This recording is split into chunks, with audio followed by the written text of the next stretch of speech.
Hey guys, it's Leesh, and welcome to another episode of Car Confessions. Guys, listen, I'm just now leaving work.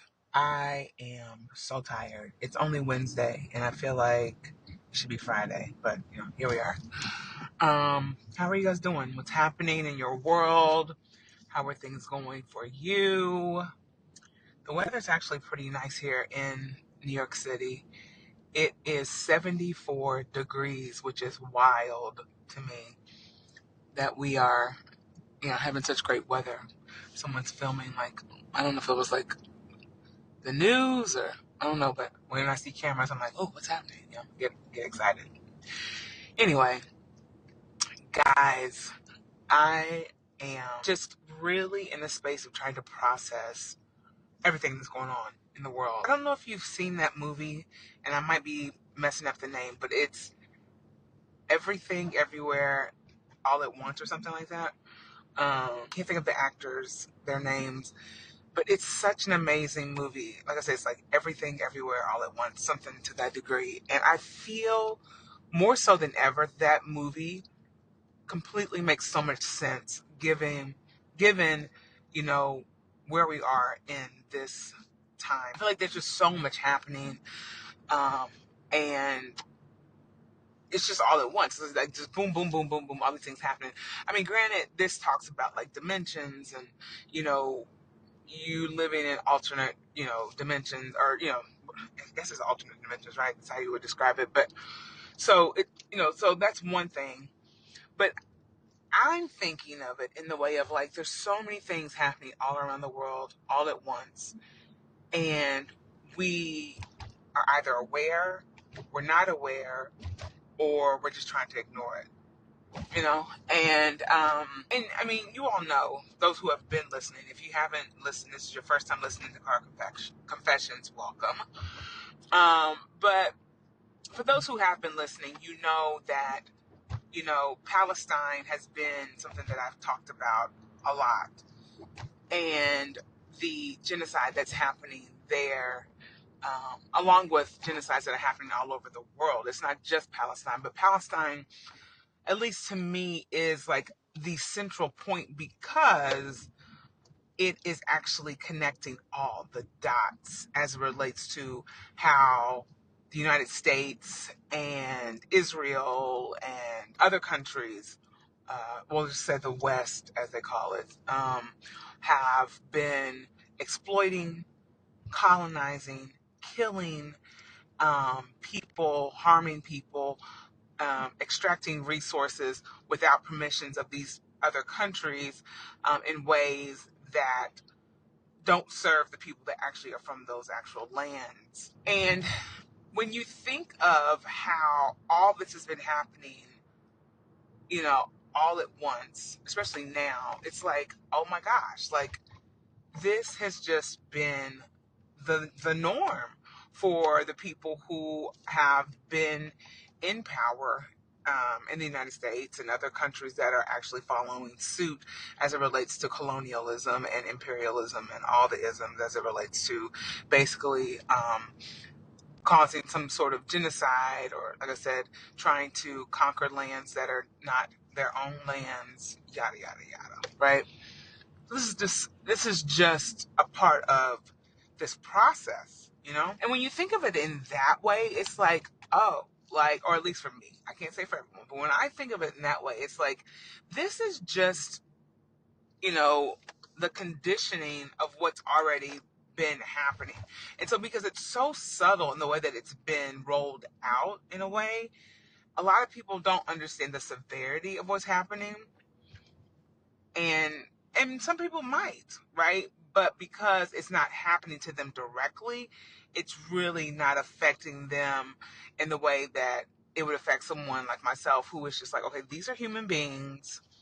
These people are being killed um, in exponential rates. Like, it's insane. And we're just living our lives. A lot of us are just living. Granted, a lot of us are complaining about the actual conditions of the United States, those who are Americans, and I get that as well. So it's like that whole thing, everything everywhere all at once. It's like everyone is experiencing some type of something. But I think, in my opinion, if we don't stand up for causes like Palestine and like the ones in Sudan, Congo, things of this nature, we are subjected to this type of exploitation around the globe.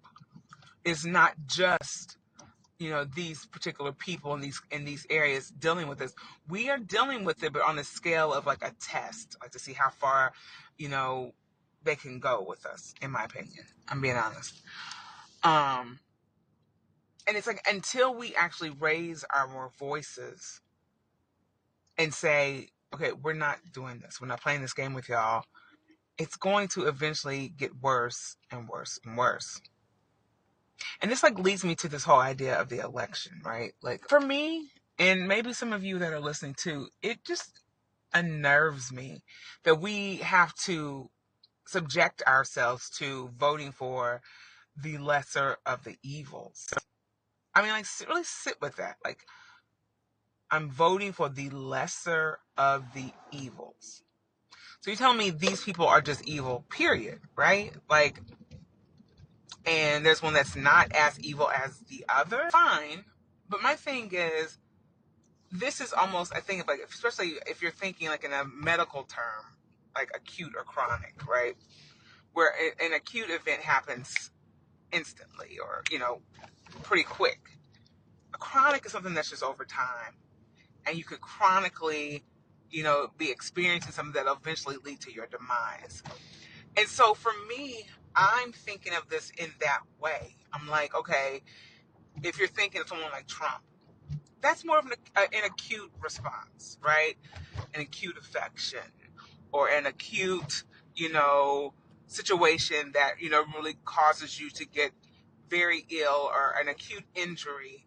You break your leg, something to that degree, as opposed to over time something wearing down in your body, like your heart over time, because you've worked it overtime for so long that eventually it gives out, and then boom, it's like, oh my God, I didn't realize that me eating this fried chicken throughout the years would actually cause me to have not congested heart failure, but have like congested arteries, which would then lead to, all these other things with your cardiac or your heart issue, right? And that's the way I see this idea of voting for one of these, the lesser of the evils. And the thing is, like, what is evil? Like, some people can like even argue that, because I know people that I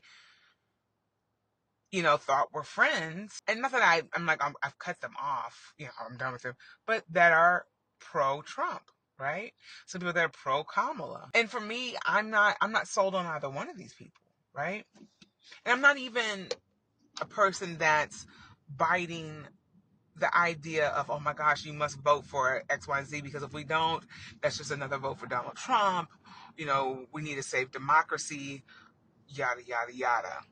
And on the surface, I hear you. I was actually talking to a friend about this the other day, where it's like, I'm just really torn about this whole idea of voting for a president, because I am just not, in my gut, I just don't feel like me making a decision between these two is going to be something I will be comfortable with. And there are third party candidates, and it's unfortunate because the way our system is set up, you are rarely given the opportunity to learn about these candidates. Like, you have to seek this information out on your own. And for me, I feel like that is important anyway. It's important for us to do our own research and not just go by what someone is just, throwing down our throat, all this propaganda. So yeah, it's just so difficult at this. Am I that person that's what have they been calling it? A one issue voter? I'm not a one issue voter, but I'm someone who understands why people who are not voting for Kamala Harris or even Trump would want to focus on the reasons why they're not voting for them, because they are pro-Israel and they are pro this genocide. It makes total sense to me. And that's obviously that's one of the main reasons why I am so like, ugh, right? Also, the whole idea of like fracking, you know, we are in an environmental crisis. Oh, hello. That was perfect. Anyway, these streets in New York City. I mean, like I said, if you've been listening to me talk and you've been seeing the situations, you know, these roads here, it's another thing, like these roads, like America is in such bad shape when it comes to infrastructure in certain parts of the country. And these are the things that we need to be worrying about. We need to be worrying about how to fix our country, how to help those that are in need, how to, you know, provide aid to those who are, you know, suffering from whatever. I mean, I know there was a whole issue, and I think there's still an ongoing issue with these different hurricanes and the relief that was provided for the people in North Carolina, and in that whole Appalachia area within Florida. It's like, what is going on, guys? Like, what are we doing? We're just so, you know, laser focused on sending all this money and aid and resources to Israel, Ukraine, and all this stuff. But we have people right here that are in dire need. Even before the hurricane, we were in dire need, certain people here in this country, needing the assistance of the government, and it's just falling on deaf ears. And that's, for me, that is another issue. It's just like, if we're not doing right by the people here in this country, or not we, if government officials, rather, are not doing right by people in this country, why do you deserve my vote? Right? And some people will argue, oh, Kamala Harris is vice president. You know, there's only so much she can do, and I hear you on that. But when people have asked her about her particular presidency and what she could offer, say, for Israel, and then for the people of Palestine, just completely ignoring the fact that, you know, the people in Palestine have died at, you know, crazy rates. And I'm not taking away from the people who have lost their lives during October 7th, because losing a life is tragic, period, in my opinion. So we're not taking away from that. And I really wish people would understand that people who are in this position that are really, you know, pro-Palestine and trying to raise awareness around the idea that if we're all not free, none of us are free, right? This whole idea of trying to monopolize and, you know, take over Palestine and other neighboring countries, Israel's attempting to do, is disgusting. And it's literally what it is. It's implementing a genocide to then colonize these spaces for Israel to then take over and do whatever the hell they plan on doing, building additional settlements, whatever. Unfathomable. Fathomable. I don't think I said, there we go, fathomable. I'm tired, y'all. But yeah. So when I'm thinking about all these things, it's just really hard for me to wrap my head around. And I understand people are saying, oh, if you vote third party, you know, that's another vote for Donald Trump. There's that and the other. But I beg you to even question that, because it's like, how is that a vote for Donald Trump?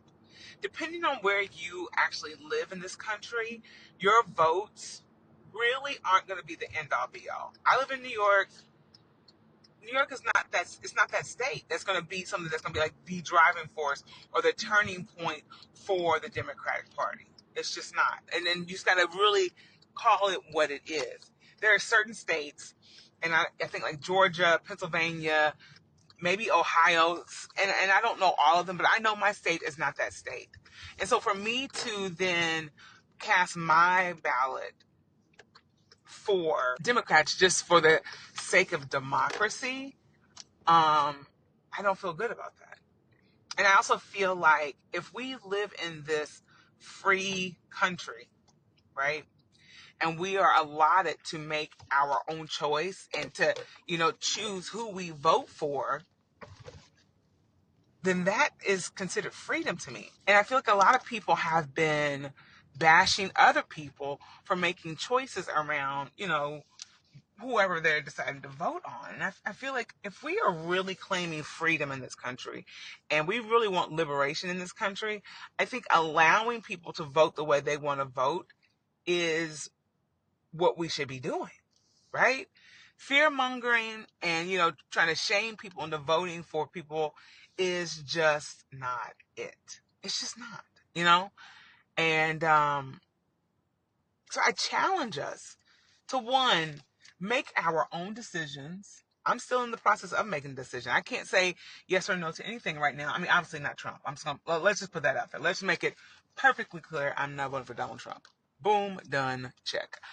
But to vote for someone because I fear Donald Trump is going to get back in office, that doesn't sit well with me. It just doesn't. And I need us to really think about what that looks like. Because honestly, let's just keep it real. We have been fighting for women's rights, reproductive rights. I think what else has been like the thing, democracy, fighting for all these things. We've been fighting for these things since the beginning of time. Roe v. Wade, yes, it was in place and whatever, right? But it was easily taken away, right? During a time that it wasn't even, Trump was in office. He appointed the judges. Yes, you can argue that.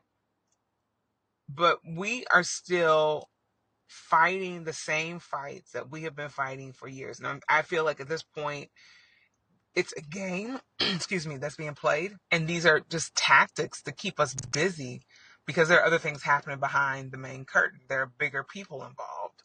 That's just my opinion. Take it or leave it. Because I'm like, for us to be one of the richest countries in the world, we claim to be the richest country, and we're supposed to be so advanced and all this stuff. The place is falling apart. Okay, the infrastructure is falling apart in terms of advancements of transportation, education, healthcare, all these things. We're pretty low as it relates to other countries, and if we're looking at comparisons, we're not up there, friends. As much as we might think we are, wrong. We're not. And knowing this information and knowing how a lot of us are living on a day-to-day basis, the exhaustion of just trying to make it in America. I live in New York City and it's intense, right? And just knowing what people are having to do just to survive, nothing has changed. Things have gotten worse. Will they get better? Who knows? Excuse me, guys. But I mean, I'm just at a loss right now when it comes to this. But I do know whatever's going to happen, in my opinion, I feel we'll be okay. I just don't want to put a bunch of scare tactics out there for people. Oh, if you don't do this, you'll do that. Who's to say? Who's to say? We don't know the future. We have no idea.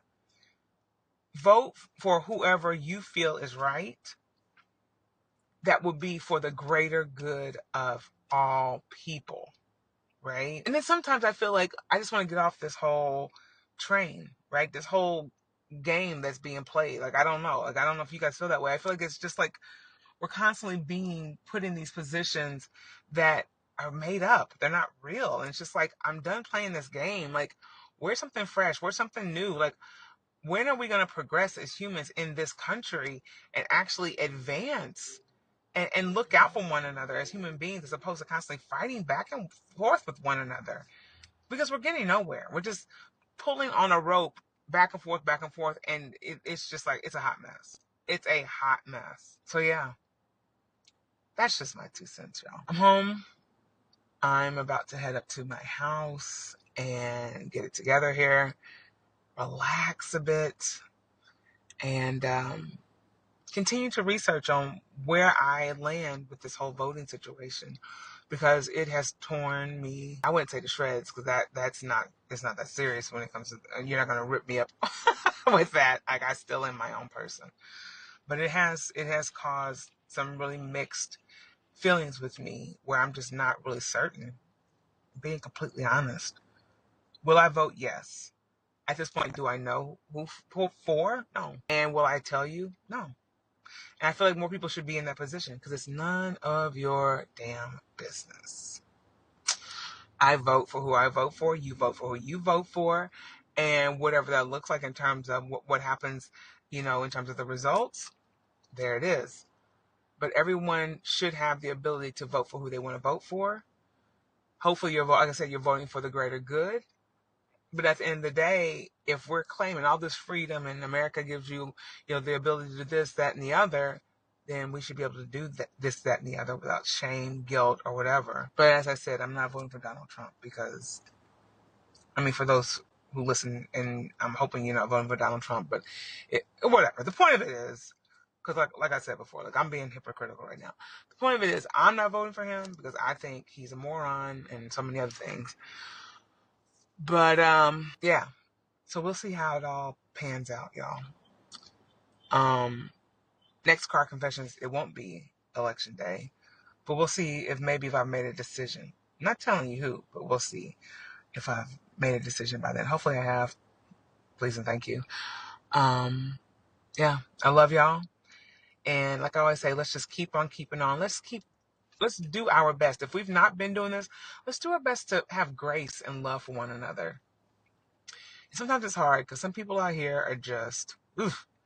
But I think the more love and grace that we provide, maybe it'll start changing the narrative and shift the minds of those that are around us to create more love, more compassion, more joy, more liberation. That's my goal. That's my hope. All right, y'all. Like I said, let's just keep on keeping on. And I'll see y'all next week. All right. Love you.